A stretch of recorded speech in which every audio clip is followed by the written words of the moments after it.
Welcome to the Deep Dive. We're the show where we grab a whole stack of interesting sources on a topic stuff you probably haven't had the chance to get through, and we pull out the key stuff, the insights, to get you up to speed fast. That's the goal. And today, wow, we're diving into something pretty epic. The military genius of Subutai. Yes, Subutai. His name might not be, instantly recognizable to everyone, maybe. Yeah. But honestly, his impact on warfare history is just massive. Absolutely huge. And we've got some great material here. Historical articles covering his life, his incredible string of campaigns, a really detailed military studies paper digging into his strategy. And even some chats from online history forums, right? Yeah. Offering different takes. Exactly. A real mix. So our job today is basically to pull all that together for you and explain why military historians consistently put this guy, Subutai, right up there with the all-time greatest commanders. Okay, so what's the plan? What are we covering? Right. We'll start with Subutai's background. His origins are actually quite interesting. Then we'll look at the Mongol military system he worked within, because that's crucial. Okay. Then we get into his strategies, his tactics. We'll spend a good bit of time on the invasion of Hungary, and especially the Battle of Mohi. That one's incredible. Mohi, right. Heard about that one. Then maybe touch on how his campaigns kind of accidentally nudged East and West closer. And then, his overall legacy. Sounds like a lot. This feels like a big one, even for us. It covers so much ground, literally and figuratively. It really does. It's a vast topic. Decades of campaigning, huge distances. But that's what makes it so interesting, right? We're going to try and give you the essentials, the core of his genius, without drowning you in, every single battle detail. Consider it the highlight reel of a master strategist. Perfect. Okay, let's start with the man himself, who was Subutai. The sources, they don't hold back. One calls him the most experienced and capable general of the whole Mongol nation. Yeah, and the numbers are just mind-boggling. Over 20 major campaigns he personally led, victorious in something like 65 pitched battles. 65, wow. And conquered more territory than, basically any other commander in recorded history. We're not talking small wins here. This is reshaping the map. And what's this about him not even being Mongol by birth? That's right. Super interesting detail. He came from the Uriankhai people, one of the forest people. So his rise to the absolute top, purely based on talent, merit, which tells you a lot about the early Mongol military. Okay, so that's a perfect lead-in to the Mongol military machine itself. Our sources describe this. Innovative command structure, decimal system, Arban, Jakun. How did that work? How did numbers make them so effective? Right, it was meticulous. Units of 10, the Arban, then hundreds Jokun, thousands Minken, 10,000s Tumen. Okay. But it wasn't just tidy organization. It created this incredibly clear chain of command and, crucially, accountability. Commanders at every single level were directly responsible for how their unit performed or didn't perform. And failure wasn't really an option, I take it. Not really, no. Consequences for failure, especially for commanders, could be, severe, very final, sometimes. High stakes. And this ties back to the merit thing you mentioned. Yeah. Not about who your dad was, but what you could actually do. Exactly. Totally performance-based. There's a quote attributed to Genghis Khan himself, something like, "If you can lead 10 men while in the mess of battle, you can probably lead 1,000 or 10,000. That proven skill gets you the bigger command." That makes sense. It's all about demonstrated ability, actual results, not who you know or what tribe you're from, which was, pretty different from a lot of European armies back then, where being a noble often mattered more than being a good general. So how did they make these skilled commanders? They didn't just appear, right? The sources mentioned the Keshik and this apprenticeship idea. Yeah, two really key institutions. The Keshik started as Genghis Khan's bodyguard, elite force, but it became much more, think of it like an internal staff college, Mongol style, super selective. It brought the best young officers together, made them fiercely loyal to the Khan, yes, but also exposed them to top-level planning, strategy discussions. So training and loyalty building. And it built strong bonds between these future leaders. They knew each other, trusted each other. Really important when you're coordinating armies hundreds of miles apart later on. One source even says, basically, only Keshik guys got to lead the big conquest armies. An elite pipeline. What about the apprenticeship part? Also vital. They'd pair up promising junior officers, even the Khan's sons, with the really seasoned commanders, like Genghis Khan himself or Jebe, another legendary general. Learning on the job, basically. Exactly. Real-world mentorship. You're in the campaign, seeing how it's done, learning firsthand. Subutai himself learned under guys like Jebe early on. It was very practical. Leader teaches leader. Built initiative, good tactical sense. It's amazing how deliberate they were about developing leaders. Okay, let's switch to the average Mongol warrior. What made them so tough, so effective? Well, a few things. Their whole nomadic lifestyle, right? It just breeds endurance. One source calls it incomparable powers of endurance. They were used to harsh weather, long rides, living off very little. Born survivalists. Pretty much. And crucially, horsemanship and archery, not hobbies, mandatory skills, learned from when they were kids. Genghis Khan apparently insisted on it, rigorous training for all boys. So baseline competency was incredibly high across the board. Yeah. Every guy is a skilled, mobile fighter from childhood. Right. Massive advantage. But, you know, the common image in Europe was this: disorganized horde. Barbaric. Our sources really push back against that. Yeah, they say that's wrong. Totally wrong. Okay, maybe the word horde comes from their word ordu, meaning camp, ironically. But disorganized, no way. Discipline was ironclad. Absolutely central. Genghis Khan strictly banned looting before a battle was completely won. Disobedience, following orders. Punishments were swift, often brutal. There's this rule mentioned. If some guys in a unit of 10 charge ahead without the others, the whole 10 could be executed. Wow. Okay, that enforces Mohi. Exactly. It stopped the army becoming just a mob grabbing loot instead of focusing on the actual strategic goal. So, not the wild horde of legend at all. How did they drill this discipline into huge armies? A big part of it was this thing called the Great Hunt, the Nurj, or sometimes Batu.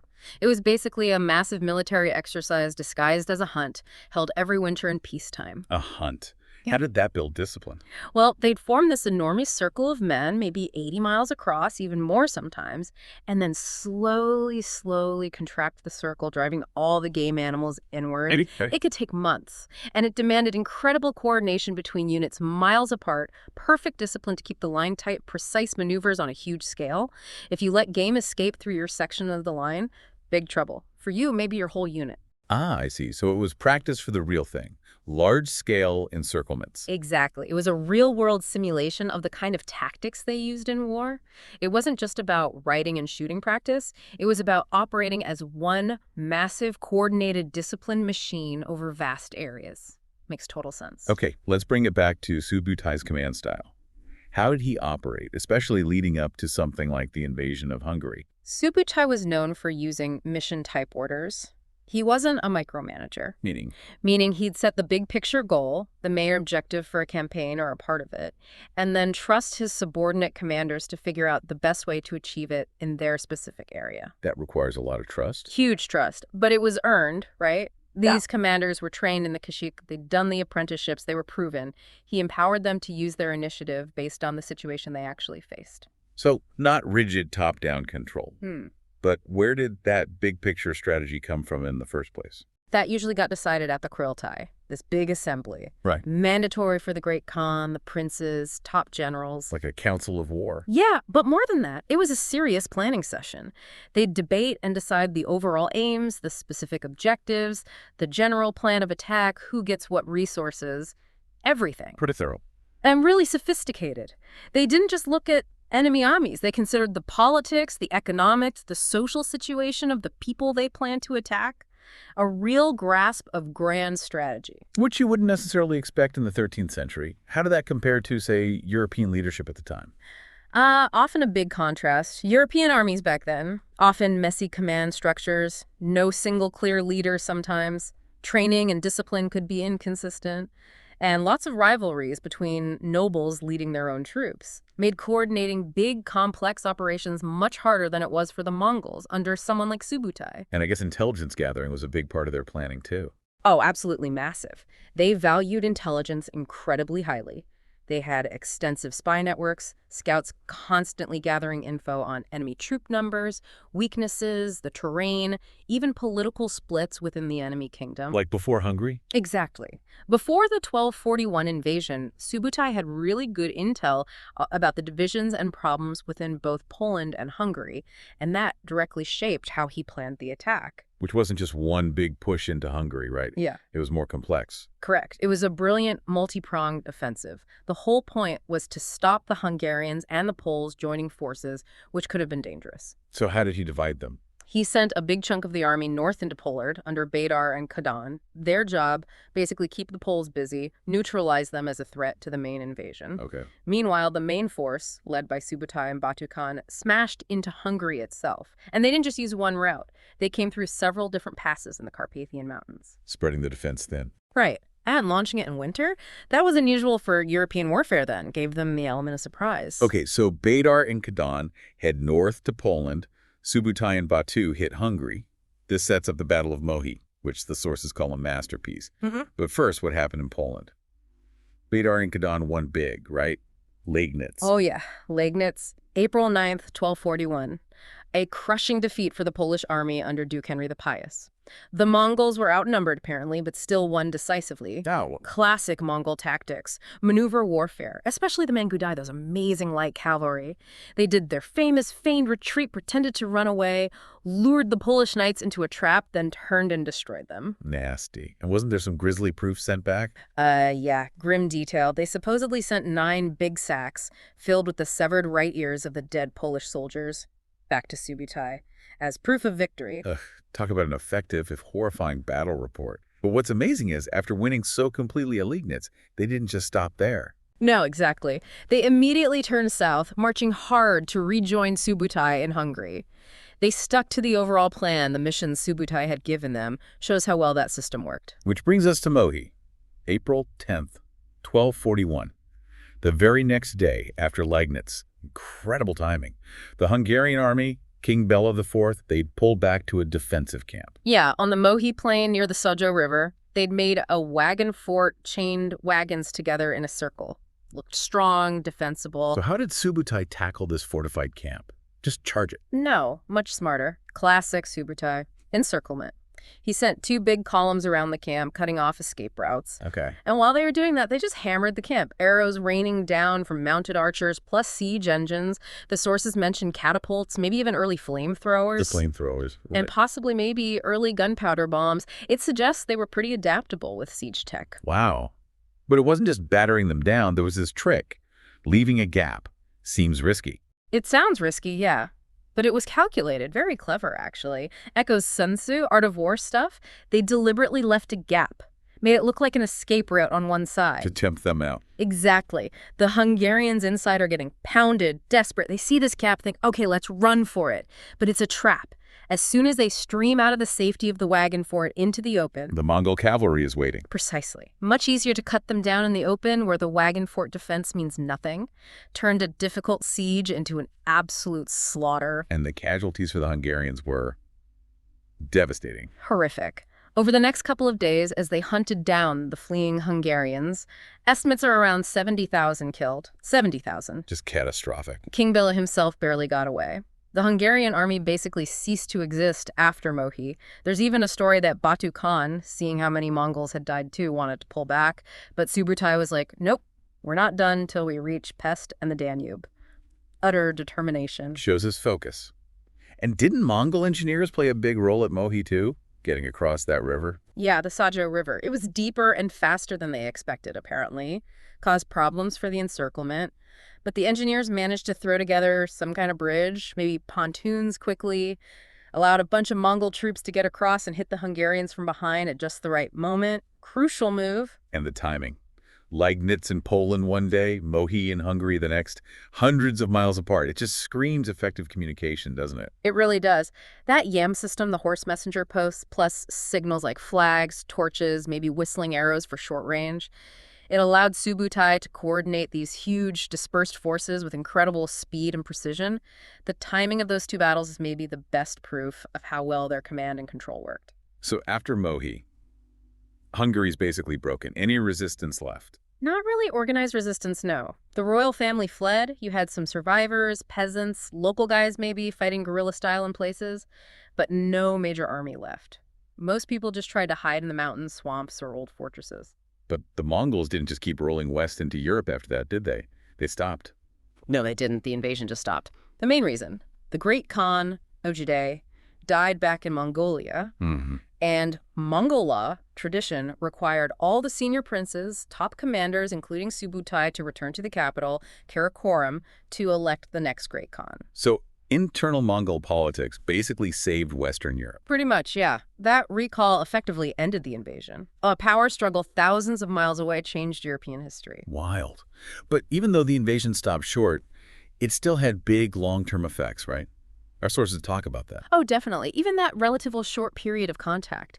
It kind of forced open communication lines between East and West that hadn't really existed before. Travel, trade. What kind of stuff? Well, technology started moving west. Gunpowder, eventually. Paper-making know-how, porcelain secrets. And things went east, too. Perfumes, gems, textiles. It sparked this exchange, this awareness of other cultures, even if it started violently. An early glimpse, maybe, of potential benefits from connecting worlds. Fascinating. Like an unintended consequence of conquest. And what about Hungary itself? Long term. King Béla IV, the one who escaped Mohi, he actually came back and did a huge amount to rebuild. He learned the lessons, started building stone castles, proper fortifications everywhere, earned the nickname Second Founder of Hungary. So they prepared for a return. They did. And the Mongols did come back later, smaller raids, but never again with that same kind of overwhelming force that Subutai brought. Plus, the big Mongol Empire eventually broke up into different khanates anyway, so the unified threat lessened over time. Okay. So bringing this massive deep dive towards a close, what are the main things we should take away about Subutai's genius from all this? Well, the sources really hammer this home. It wasn't just Subutai being brilliant, though he clearly was.